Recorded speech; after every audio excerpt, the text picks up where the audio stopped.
Ever felt like giving up? Like just throwing in the towel and saying, you know what?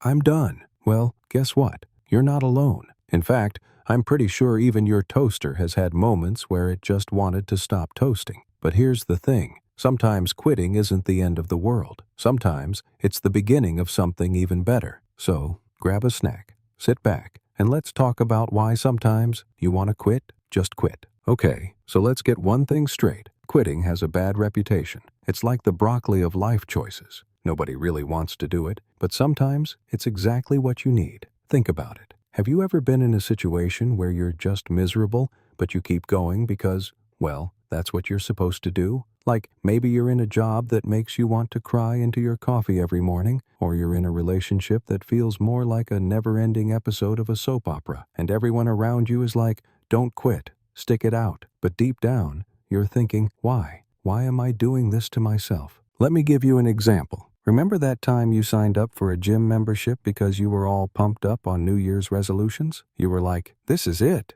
This is the year I get ripped. Fast forward 3 months.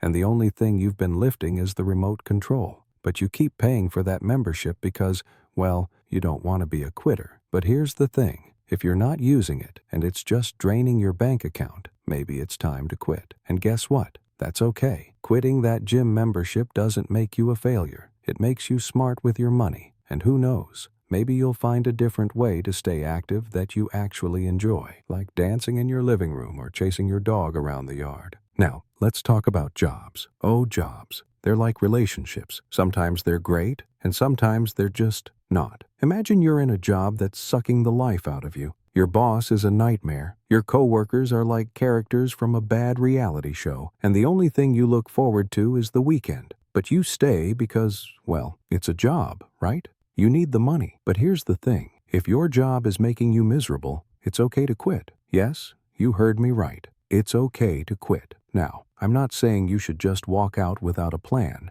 unless you're independently wealthy, in which case, can we be friends? But sometimes, quitting a toxic job is the best thing you can do for your mental health. And who knows, maybe quitting that job will open the door to something even better. A job where you actually like your boss, or maybe even a job where you get to work from home in your pajamas. Dream big, people. All right, let's talk about hobbies. You know, those things we're supposed to do for fun. But sometimes, hobbies can feel like a second job. Like, maybe you decided to take up knitting because you saw a cute scarf on Pinterest. But after 3 months, all you've managed to create is a tangled mess of yarn that looks more like a modern art project than a scarf. And you're sitting there thinking, why am I even doing this? I don't even like knitting. Well, guess what? It's okay to quit. You don't have to be good at everything, and you don't have to stick with something just because you started it. Quitting knitting doesn't make you a failure. It just means you're freeing up time to find something you actually enjoy.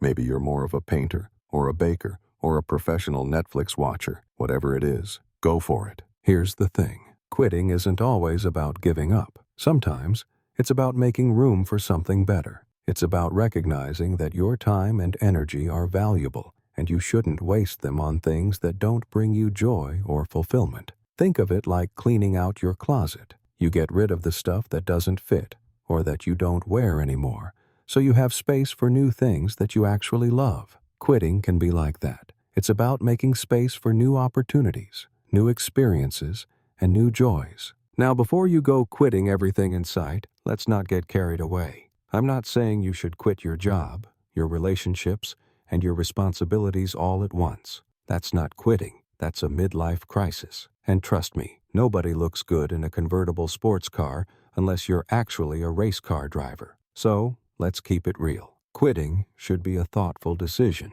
not a knee-jerk reaction. It's about knowing when to walk away and when to stick it out. So, the next time you're feeling stuck in something that's not working for you, remember this. It's okay to quit. It's okay to say, this isn't for me, and move on. Quitting doesn't make you a failure.